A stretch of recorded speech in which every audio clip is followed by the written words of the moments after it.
자, 우리 이제 1주차 수업, 3차 시 수업 강의를 시작하겠습니다. 2차 시에서 잠깐 이제 피카소에 대해서 언급을 했는데 20세기의 미술은 두 작가가 크게 아주 그 새로운 그 장으로 열었다고 볼 수가 있는데 한 사람은 피카소이고 바로 이 피카소이고요. 다른 사람은 마티스입니다. 야수주의 거장 마티스. 자, 피카소는 2차 시에서 얘기를 했듯이 이 인체라는 것을 여기 보면 이거 피카소가 바로 이런 작품 나오기 직전에 그렸던 이런 그 스타일인데요. 피카소도 처음에는 이렇게 인물을 서커스 단원들의 모습을 파리에서 그렸는데 실제로 이렇게 사람처럼 이렇게 그렸죠. 그랬던 피카소가 이제 어느 날 더 이상 인체를 이렇게 사실적으로 명암도 넣고 뭐 팔, 얼굴 이런 그 몸체로 그리지 않고 그것을 다 해체하기 시작했어요. 그래서 예를 들어서 지금 이거 뭐 만돌린 켜는 여인을 그렸는데 지금은 그래도 이런 형태가 조금 여인과 만돌린 악기가 보이지만 나중에 피카소의 입체주의는 이런 것들도 거의 보이지 않게 거의 추상이 되어버리잖아요. 그래서 그동안 서양 미술사를 수천 년간 이끌어왔던 사물, 인물, 풍경, 자연에 대한 재현, 미술은 이렇게 재현하는 것이었잖아요. 근데 그것을 맞췄다는 거. 그래서 이제부터 미술은 새로운 그 방향으로 가게 됐다는 거에서 굉장히 중요한 새로운 장을 열었습니다. 또 한 사람 중요한 사람이 있죠. 바로 야수주의 마티스입니다. 마티스는 피카소가 형태를 가지고 새로운 개혁을 이끌어 나갔듯이 이 마티스는 색채를 가지고 나갔어요. 그래서 이거는 자기 그 부인을 그린 것인데 부인의 얼굴이 이건 조금 화면 상태가 좋진 않지만 이쪽 부분을 거의 초록색으로 칠해버렸습니다. 그래서 살색이라는 거 우리가 고정관념이죠. 사람을 칠할 때 살색으로 칠하는 거. 근데 이거를 깨버린 거예요. 그래서 이렇게 한번 깨버리니까 그때부터는 미술가들이 완전히 색에서부터 자유로워졌죠. 그래서 그 당시 그 마티스가 칠하는 그런 그 책이 굉장히 강렬한 색들이었거든요. 그래서 사람들이 이거는 거의 야수들의 모습이다. 그래가지고 야수주의라는 야수파라는 포비즘이라는 그런 그 별명을 줬습니다. 그래서 입체주의와 포비즘, 큐비즘과 포비즘이 바로 20세기 새로운 미술을 열었다고 볼 수가 있겠죠.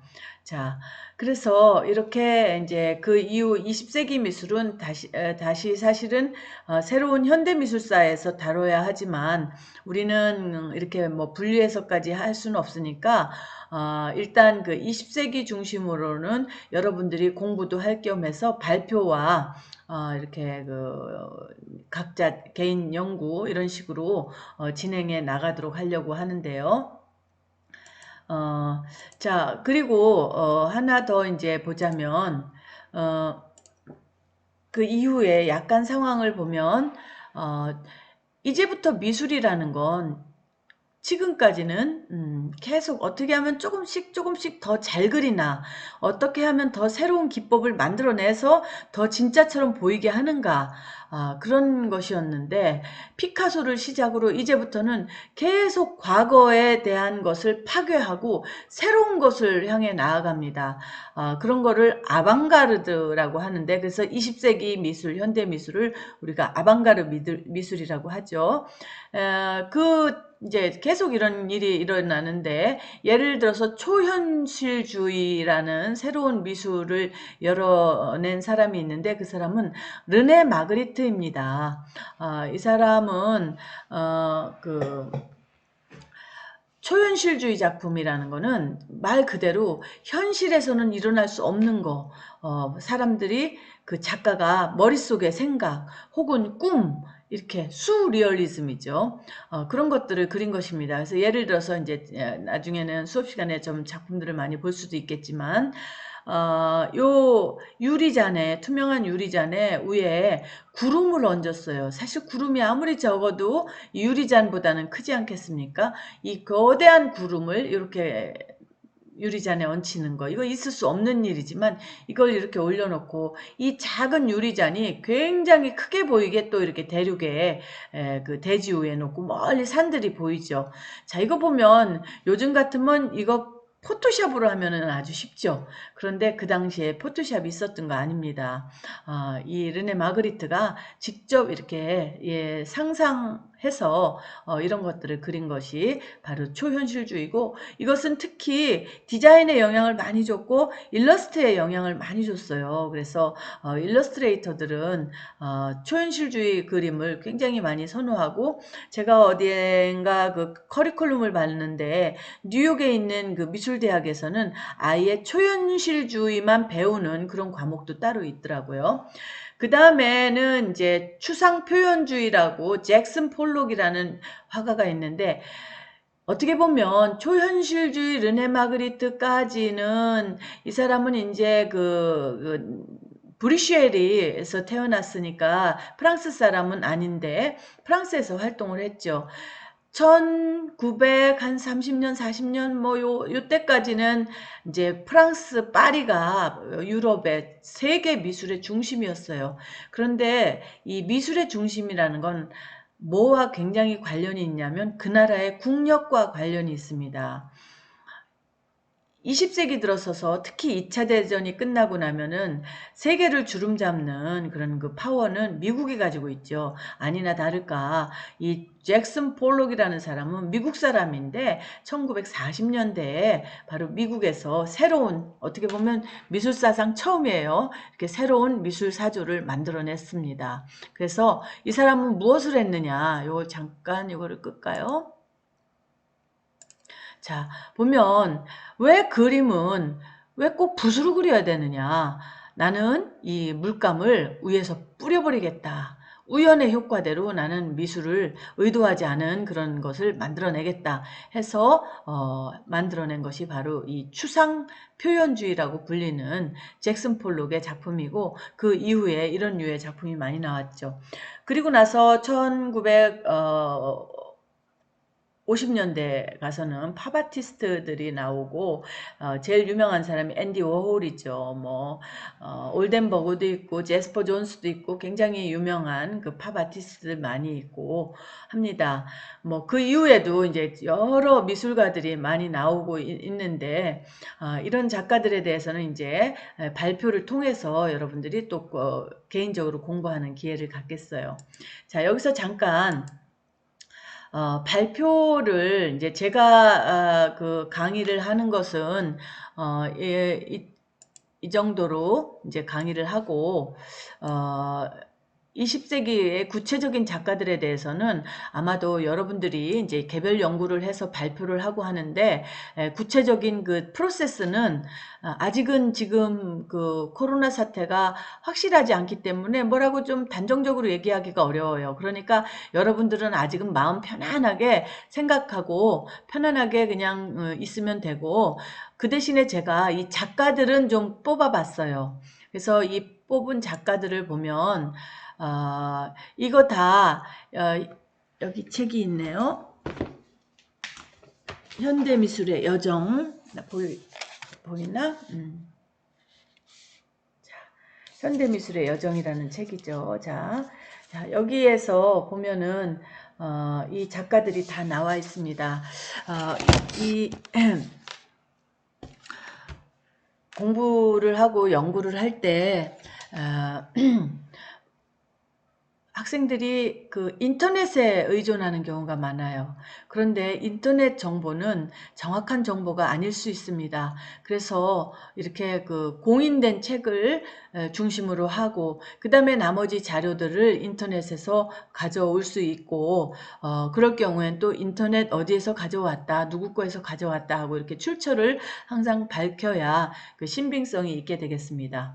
자, 그러면 여러분들이 이제 일단은 이런 작가들 작품을 한번 뭐 특별히 작가를 연구하지 않더라도 한번 슬슬 넘겨서 찾아보세요. 연대상으로 계속 이제 비슷하게 했기 때문에 쉽게 찾을 수 있을 겁니다. 자, 보면 마네, 모네, 인상주의의 대가죠. 모네, 르누아르, 드가, 세잔, 로댕, 뭐 그다음에 van 고흐, 고갱, 피카소와 큐비즘, 마티스와 야수파, 조르주 루오, 막스 앤스트, 키르히너, 에밀 롤데, 미래주의와 보치오니. 뭐 예를 들어서 미래주의와 보치오니 하면 보치오니라는 그 화가 겸 조각가가 미래주의에 속한 그 화파예요. 그러다 보니까 보치오니를 공부를 하려면 당연히 미래주의를 언급하지 않을 수가 없는 겁니다. 그래서 이제 이렇게 같이 넣었고요. 칸딘스키는 칸딘스키와 청기사파라는 게 있는데 뭐 마찬가지죠. 몬드리앙도 몬드리앙과 데스트리라는 그 잡지도 있고 그런 미술 그 운동이 있었습니다. 그래서 같이 넣은 거고요. 클림트와 비엔나 분리파.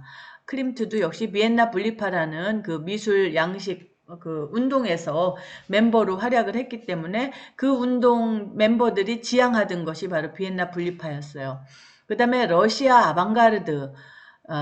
이 아방가르드는 아까 제가 간단하게 소개를 했지만 과거를 부정하고 이제 새로운 현대 미술을 이전과 다른 것을 만들어내는 거 피카소가 시작을 했다고 했습니다. 쭉 이어지는데 특히 러시아에서 굉장히 아주 많이 뭐 폭발적인 그런 그 결과들을 낳았는데 그 작가가 세 사람이에요. 말레비치, 로드코, 타틀린. 이 세 작가의 경우에는 각자 하기보다는 러시아 아방가르드 해가지고 세 사람을 같이 다루는 것도 괜찮을 것 같아요. 그 다음에 듀샹과 다다이즘, 잭슨 폴록과 추상표현주의, 초현실주의와 르네 마그리트, 앤디 워홀과 팝 아티스트 혹은 다른 아티스트, 그 다음에 브랑쿠시라는 작가도 이 책에서 소개가 되어 있습니다. 미니멀리즘을 했어요. 브랑쿠시는. 미니멀리즘 굉장히 중요하잖아요. 현대미술에서. 그 다음에 데미안 허스트, 이거는 이제 훨씬 더 최근으로 온 작가들이고 지금도 활동하는 작가들입니다.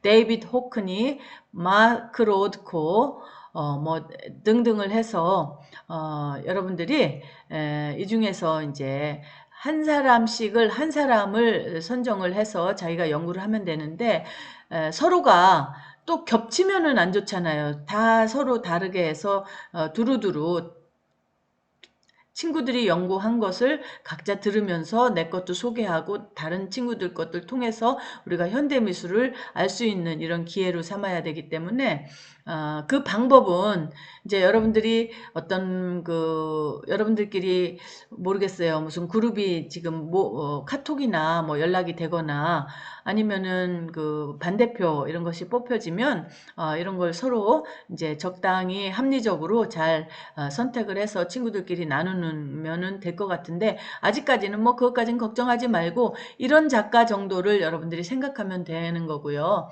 이 작가들은 미술관에 여러분들이 이제 미술관에 뭐 벌써 유럽 여행 다녀온 사람도 있고 미국 여행 다녀온 사람도 있겠지만 미술관 대형 미술관에 가면 현대미술이라고 하는 건 다 주로 이 작가들이 아주 빠짐없이 나오는 겁니다.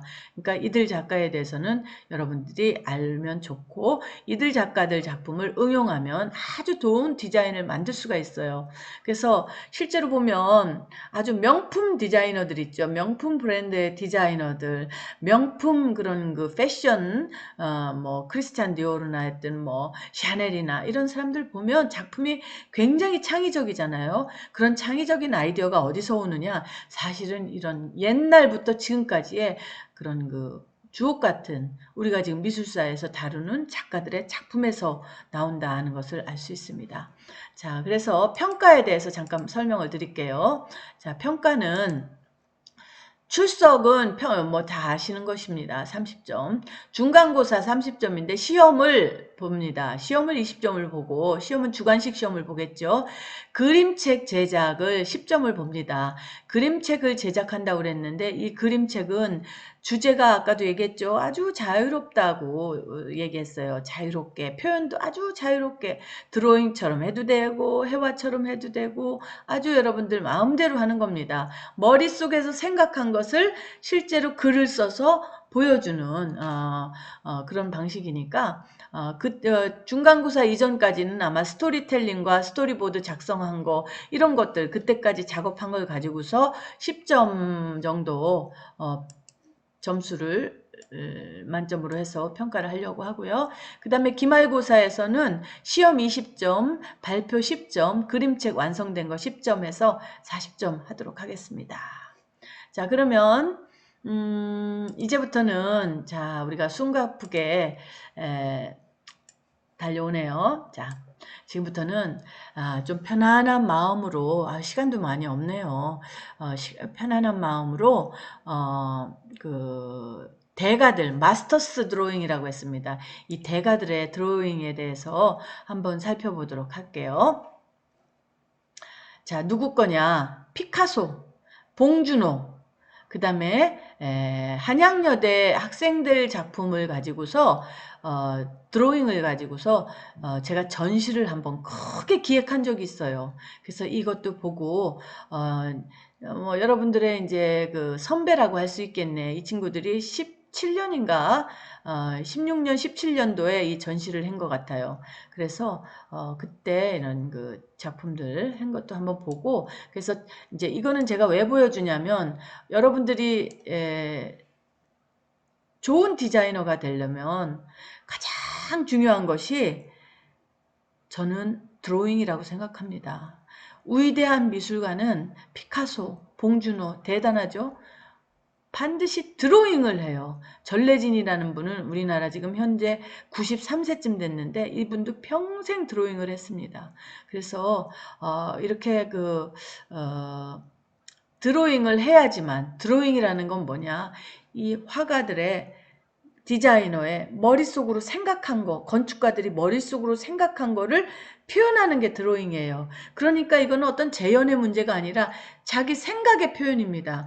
이 생각이 많고 다양하고 하다 보면 깊이가 생기고 변화가 생기고 응용이 생기고 이러면서 좋은 작품이 나오는 거죠. 그래서 저는 항상 드로잉의 아주 그 중요성을 예찬하는 아주 강조하는 그런 사람입니다.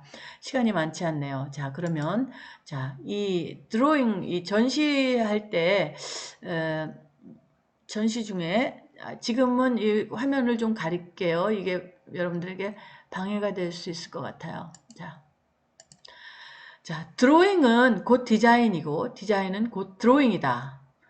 드로잉이 디자인이고 디자인이 드로잉이래요. 자, 앤드류 루미스라는 사람이 얘기를 했는데 이게 제가 기획한 그 전시의 벽에 붙인 큐레이터들이 벽에 붙인 글입니다. 그 다음에 드로잉은 대상을 그리는 것이 아니라 대상을 보는 방법이다. 이것도 무슨 소리입니까? 단순히 뭔가를 보고 그리는 게 아니라 내가 생각하는 어떤 관점, 보는 방식, 이거를 표현하는 것이다 라고 이건 드가가 얘기했어요. 그러니까 드로잉이라는 게 굉장히 작가의 내적인 그런 생각의 표현이다, 이런 걸로 요약을 하면 되겠습니다. 저는 그 사례로 봉준호 감독의 그 책을 예를 들려고 합니다. 이번에 대단했죠. 자, 여기 뭐 작품을 좀 봐야 되겠네. 우리나라 영화사에서 가끔 베를린 영화제에서 상을 받거나 뭐 베니스 영화제에서 상을 받거나 칸느 영화제에서 상을 받거나 이런 일이 있었죠. 그런데 아카데미상에서 처음으로 그것도 4개 부분의 상을 휩쓴 거는 지금 봉준호 감독의 그 기생충밖에 없었죠. 전 세계가 놀라지 않았습니까? 사실 이 코로나 사태가 없었으면 더 대단히 난리가 났었을 텐데 이 사태로 인해서 지금 뭐 많이 이제 매스컴에서 다루질 못하고 있는데 우리나라에서는 자, 제가 얼핏 사람은 항상 자기가 관심 있는 거에 귀가 쫑긋하게 되어 있죠. 이 책이 뭐 스토리보드 책이 있다고 그러는 거예요. 그래서 깜짝 놀래가지고 서점에 갔습니다. 그랬더니 이미 다 팔렸대요. 없대. 그래서 할 수 없이 인터넷 서점에 예약을 했어요.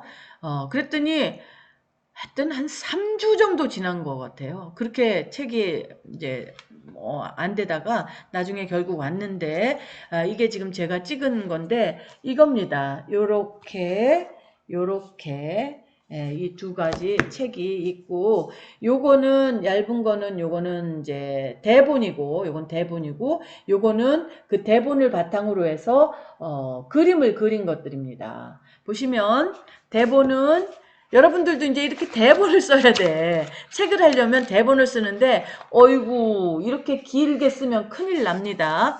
여러분들은 대본을 뭐 아주 A4 용지 2장 정도면 돼요. 2장에서 뭐 길어 2장 든 3장이면은 충분합니다. 어쩌면 1장이면 어린이 책 같은 경우는 1장이어도 될 수도 있고요. 자, 그러니까 전혀 어려운 것은 아니고 대본이라고 그래서 뭐 스토리도 꼭 이어져야 되는 것도 없고 여러분들은 아주 자유롭게 하면 됩니다. 이거는 이제 보시면 이렇게 장면 하나하나를 여러분들이 이 영화를 봤는지 모르겠는데 이 장면 하나하나를 다 그렸어요. 다 그렸어. 제가 무슨 얘기냐면 아까 그 드로잉은 머릿속에 생각이라고 제가 얘기를 했죠. 이 봉준호 감독은 이거를 스토리보드를 여기 이제 스토리보드예요. 이게 스토리보드 북이라고 아예 돼 있어요. 이 스토리보드를 그리면서 머릿속에서 다 영화를 어떻게 찍어야 되겠다 하는 생각이 다 나와 있는 것이고 그리고 나서는 그거를 실제로 자기가 영화 찍을 때 배우들이 있고 뭐 배경이 있고 있을 거 아니에요. 그대로 시킨 거예요. 저는 소름 끼칠 정도로 너무나 정말 미리 머릿속에 다 있었다 하는 게 바로 그런 얘기더라고요. 그래서 그걸 보고서 놀랐습니다. 자, 그러면 여러분들이 아마 이 영화는 워낙에 유명해서 아마 다 봤을 것 같은데 자 보시면 이제 이렇게 돼 있고 요거 케이스가 있더라고요. 왠지 고급진 느낌 이런 것들을 준 것 같아요. 자, 그러면 몇몇 장면 중에서 실제로 영화 장면에서 제가 인상 깊었던 거를 이 스토리보드에서 같이 연관시켜서 여러분들하고 같이 보도록 하겠습니다. 이거 보시면 거의 첫 장면이었던 것 같아요. 반지하에 살잖아요. 이 가족이. 그러니까 위에 길이 바로 내 눈앞에 여기서 딱 일치돼서 이렇게 보이는 그리고 이렇게 집안에 막 양말도 좀 걸어놓고 핸드폰 하고 뭐 이런 모습이고요. 자, 저는 이 장면이 되게 인상 깊었어요. 이 장면이 와 이렇게 그냥 딱 여기서 이렇게 뭐 그 막 와이파이 찾느라고 남자 동생이 막 왔다 갔다 하는데 여기서 볼일을 보려면 이게 천장이잖아요. 이거는 이거고. 그러니까 여기서 볼일을 보려면 허리를 펼 수도 없을 것 같아. 근데 얘가 뭐 하느라고 이렇게 바쁘게 돌아다녔냐면 와이파이 찾느라고. 그 무슨 상징적인 얘기죠. 와이파이를 돈을 안 내고 그냥 이렇게 찾아서 쓰는 정도의 그런 그 경제적 수준을 나타내려고 했고 엄마도 찾았다니까 이제 좋아서 뭐 이런 얘기하고 그러죠. 자, 그 다음에 자, 요 장면을 이렇게 보면 이렇게 오예 이리로 바싹 뭐 이런 것까지 굉장히 이게 기후가 이런 거 아주 사실적으로 다 리얼하게 표현을 해. 자, 그 다음에 이거는 이 영화 장면 중에 이 사람들이 의장 취업을 하잖아요. 가족 4사람이 다 의장 취업을 해요. 그런데 그 부잣집으로 가서 아버지는 택시 운전수, 맨 처음에 갔던 그 기우는 그 집 딸의 가정교사, 그 다음에 얘는 또 무슨 미술 치료사, 엄마는 가정부 해서 이렇게 4가족이 다 이 집에 그런 그 의장 취업을 했는데 어느 날 이 주인이 캠프를 갔어요. 그 아들을 데리고서. 그런데 그 사이에 이 가족들이 다 모여가지고 릴릴랄라 지금 놀고 있는 거죠. 그래서 얘는 그냥 럭셔리한 그 화장실에서 리모컨으로 뭐 틀어서 보면서 뭐 텔레비전 보고 있네요. 야, 그때 동생이 야, 너 잘 어울린다 그러면서 물 하나 줄까 하면서 물이 떼그르르 굴르는 장면이 나오거든요. 요것도 그대로 이 장면 요런 모습이 실제로 영화에서 그대로 있어요. 그래서 여러분들이 한번 영화를 다시 한번 보고 이런 장면들도 보고 그러면 좋을 것 같아요. 자, 그리고 이거는 이제 이 사람들이 여기서 막 넷이서 가족이 아버지는 맥주 마시고 엄마는 여기 있고 딸내미는 누워 있고 동생은 여기 있는데 바로 나는 참 놀랐어요. 우리 3D 배우잖아요. 자, 이 봉준호 감독도 이 모습을 또 이렇게 그린 거야. 이렇게. 에? 자, 이 테이블이 2m 30이야. 사람이 키가 큰 사람이 180 정도잖아요. 그보다 훨씬 더 길게 했고 자, 여기 엄마 딸, 위에서 본 모습이야. 맥주 마시고 있고, 이 동생, 아들. 자, 이렇게 막 그냥 놀고 있는 모습이 잘 찍히게 이렇게 머릿속에 정말 다 있었던 거예요. 그 다음에, 그런데 갑자기 그 캠프를 갔던 그 가족이, 집주인이 비가 왔어요. 비가 와가지고 막 그냥 그 돌아오게 됐지. 그래서 그 사이에 그 주인 아줌마가 전화가 왔는데 8분 후에 도착한다니까 짜파구리 만들어내라니까 그 유명한 짜파구리 만드느라고 난리가 났죠. 자, 그 다음에 이제 이 장면 볼게요. 그때 이제 다들 피하질 못했어요. 그래서 이 네 가족이 이 테이블 밑에 이제 보니까 왜 2m 30인지 알겠어. 이 사람 키가 되는 사람들이 거기서 쫙 다 이렇게 숨죽이고 있고 이 소파에는 이 주인 이제 남 사장과 그 아내가 여기 앉아서 약간 애정 행각을 좀 벌이고 여기서 약간 섹스신이 좀 나오죠. 그런데 이거를 이 사람들이 여기서 숨죽이고 이걸 다 뭐 듣고 있어야 되니까 그 상황을 이런 식으로 요 딸이 이렇게 보고 있는 장면 이렇게 그렸고 그 다음에 마지막으로 이제 뭐 굉장히 여러 장면이 있지만 결국은 그 밑에 아래층에 지하에서 살던 또 제3의 인물들이 있잖아요. 그 사람이 와서 자기 딸을 다 죽이고 축제가 벌어지는데 죽이고 그래서 운전기사가 이제 뭐 인디안으로 변장을 했는데 딸을 이제 이렇게 막 그냥 피 나오는 걸 이게 피해요. 맞고 있고 이런 그 아주 그냥 그 아비규환의 상태 이거를 여기서도 난리가 나는데 이런 장면을 이렇게 찍었죠. 그래서 이제 오늘은 시간이 다 돼서 여기서 마무리를 해야 될 것 같은데 제가 느낀 건 역시 사람은 그림이라는 건 디자인이라는 건 스킬은 기본이에요. 이거 보세요. 이 봉준호가 이렇게 잘 그릴 줄 알았어요. 너무 잘 그리죠. 이건 무슨 뜻이냐면 내내 이렇게 그렸다는 것이에요. 그러니까 이 영화가 되기 전까지는 이 사람이 그동안 수십 년 동안 이 내공을 쌓은 거죠. 뭘로? 드로잉으로. 생각으로.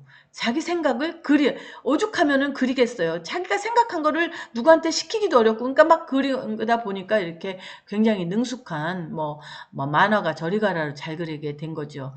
그래서, 역시 제가 알고 있는 모든 위대한 미술가들은 다 드로잉을 했어요. 제가 이제 레오나르도 다빈치를 다음에 소개를 할 텐데 그 사람의 드로잉 대단합니다. 천재잖아요. 미켈란젤로 대단합니다.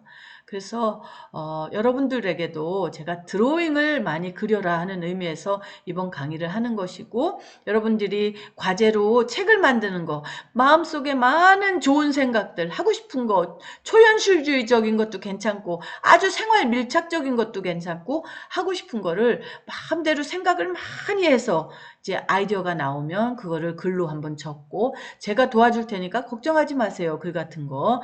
그리고 나서 드로잉을 해서 책이 서서히 이렇게 완성을 해보면 굉장히 많은 것을 느끼고 또 아주 뭐라 그럴까 포트폴리오로서도 굉장히 좋다고 생각합니다. 그러면 오늘 1차, 2차, 3차 이렇게 강의를 듣느라고 고생 많이 했고요. 우리 다시 이야기하지만 건강에 아주 유의하시고 또 다음 주에 만나도록 하겠습니다. 안녕히 계세요.